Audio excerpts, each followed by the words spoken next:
आपण एखादं वाक्य कसं बोलतो किंवा लिहितो यावर त्याचा प्रभाव किती बदलतो, नाही का? आज आपण इंग्रजी व्याकरणातल्या अशाच दोन महत्वाच्या शैलींबद्दल बोलणार आहोत, ॲक्टिव्ह आणि पॅसिव्ह व्हॉइस. चला बघूया यात नक्की काय गंमत आहे. अच्छा, आता ही दोन वाक्य बघा. पहिलं, शास्त्रज्ञाने एक शोध लावला. आणि दुसरं, एक शोध लावला गेला. आता गंमत बघा, दोन्ही वाक्यांमधून माहिती एकच मिळतीये, पण तरीही ती ऐकायला किती वेगळी वाटतात, नाही का? मग असं का होतं? एकाच गोष्टीबद्दल बोलत असूनही त्यांच्यात एवढा फरक का जाणवतो? ह्याच प्रश्नाचं उत्तर आपण आज शोधणार आहोत. तर या दोन वाक्यांमधला सगळा फरक आहे ना, तो लपलाय व्याकरणातल्या व्हॉइसमध्ये. आता व्हॉइस म्हणजे काय? घाबरू नका, एकदम सोपं आहे. सोप्या भाषेत सांगायचं झालं तर वाक्यातला हिरो कोण आहे हे ठरवणारी ही गोष्ट आहे. म्हणजे जो करता आहे तो स्वतः ॲक्शन करतोय की ॲक्शन त्याच्यावर होतीये, बस. हाच तो महत्वाचा फरक आहे जो वाक्याचा संपूर्ण फील आणि फोकस बदलून टाकतो. चला मग सुरुवात करूया ॲक्टिव्ह व्हॉइसपासून. याच्या नावातच सगळं आहे.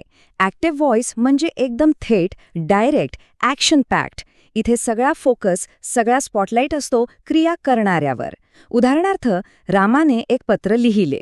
या वाक्यात हिरो कोण? अर्थातच राम, कारण तो ॲक्शन करतोय, म्हणून सगळा स्पॉटलाईट त्याच्यावर आहे.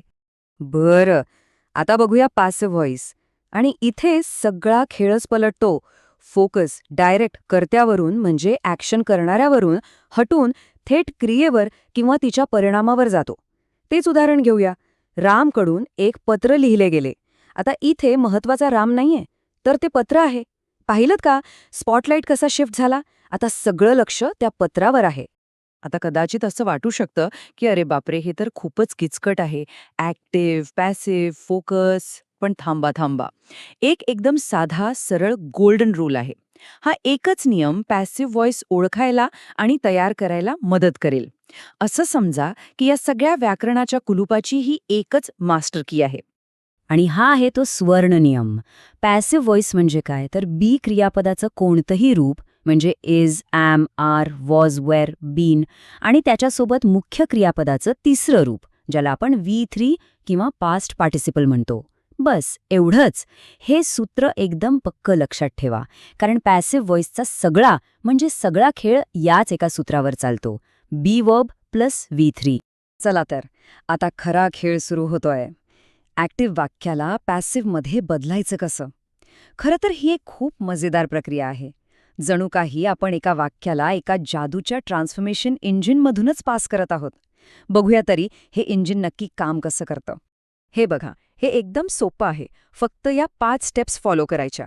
पहिली स्टेप, वाक्यातला कर्ता, क्रियापद आणि कर्म शोधा. मग दुसरी स्टेप, जे कर्म आहे त्याला बनवा वाक्याचा नवीन हिरो, म्हणजे त्याला वाक्याच्या सुरुवातीला आणा. तिसरं, काळानुसार योग्य बी क्रियापद वापरा.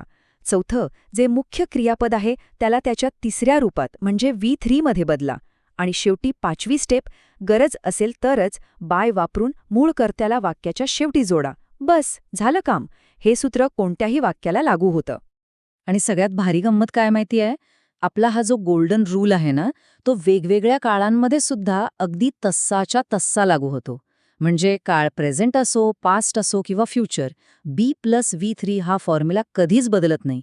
याचा अर्थ काय? तर वेगवेगळे नियम पाठ करत बसायची अजिबात गरज नाही. फक्त हा एक पॅटर्न समजून घेतला की बास. बरं, आत्तापर्यंत आपण हे सगळं कसं करायचं ते पाहिलं. पण त्याहीपेक्षा महत्वाचा प्रश्न आहे की हे का करायचं? म्हणजे ॲक्टिव्ह किंवा पॅसिव्ह व्हॉइस निवडणं ही फक्त व्याकरणाची कसरत नाहीये, तर ती एक स्ट्रॅटेजी आहे, एक हुशारीचा निर्णय आहे की आपल्याला नक्की काय आणि कसं सांगायचं आहे. यावरून दोन्ही व्हॉइसमधला फरक एकदम स्पष्ट होतो. ॲक्टिव्ह व्हॉइस कसा आहे? एकदम थेट, स्पष्ट आणि टू द पॉइंट. यात कर्ता म्हणजे ॲक्शन करणारा महत्वाचा असतो. आणि या उलट पॅसिव्ह व्हॉइस, ते थोडा अप्रत्यक्ष, अधिक औपचारिक वाटतं. यात फोकस कृतीवर किंवा तिच्या परिणामावर असतो. आणि हो, वाक्यही थोडं लांब होऊ शकतं. म्हणजे दोन्हींची स्वतःची अशी एक खासियत आहे. मग प्रश्न येतो की ठीक आहे, पण पॅसिव्ह व्हॉइस वापरायचं तरी कधी?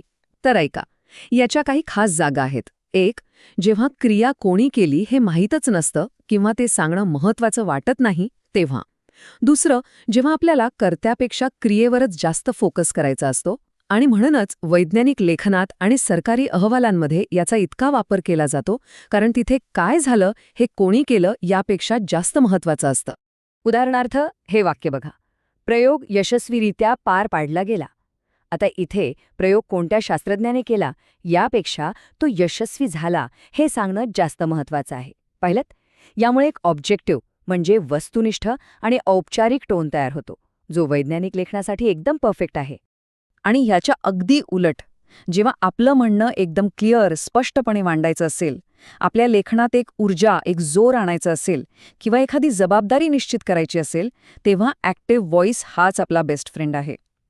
थोडक्यात सांगायचं तर, जेव्हा कोणी केलं हे महत्त्वाचं असतं, तेव्हा ॲक्टिव्ह व्हॉइसपेक्षा चांगला पर्याय नाही.